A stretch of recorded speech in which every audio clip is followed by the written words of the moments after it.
અમરેલીના બગસરાના લુંધિયા ગામે આગ લાગી। શોર્ટ સર્કિટના કારણે ઘઉંના પાકમાં આગ લાગી ગઈ। 10 વીઘાના ઘઉં બળીને ખાખ થઈ જતા ખેડૂતને નુકસાન ગયું છે। અમરેલીની આ ઘટના છે, જ્યાં બગસરાના લુંધિયા ગામે અચાનક જ ખેતરમાં આગ લાગી ગઈ। શોર્ટ સર્કિટના કારણે આ ઘઉંના ખેતરમાં આગ લાગી હોવાનું તારણ જણાવવામાં આવી રહ્યું છે। ઘઉંના ખેતરમાં આગ લાગતા સમગ્ર પાક બળીને ખાખ થઈ ગયો। ખેડૂતને મોટી નુકસાની જવાનો વારો આવ્યો છે। શોર્ટ સર્કિટના કારણે ખેતરમાં આગ લાગી, જેના પરિણામે ઘઉં સળગી ગયા। 10 વીઘાના ખેતરમાં ઘઉં બળીને ખાખ થતા ખેડૂતને મોટું નુકસાન। 10 વીઘાના ઘઉં બળીને ખાખ થઈ જતા ખેડૂતને નુકસાન ગયું છે।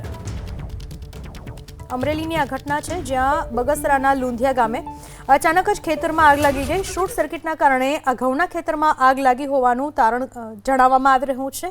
ઘઉંના ખેતરમાં આગ લાગતા સમગ્ર પાક બળીને ખાખ થઈ ગયો। ખેડૂતને મોટી નુકસાની જવાનો વારો આવ્યો છે। શોર્ટ સર્કિટના કારણે ખેતરમાં આગ લાગી, જેના પરિણામે ઘઉં સળગી ગયા। 10 વીઘાના ખેતરમાં ઘઉં બળીને ખાખ થતા ખેડૂતને મોટું નુકસાન।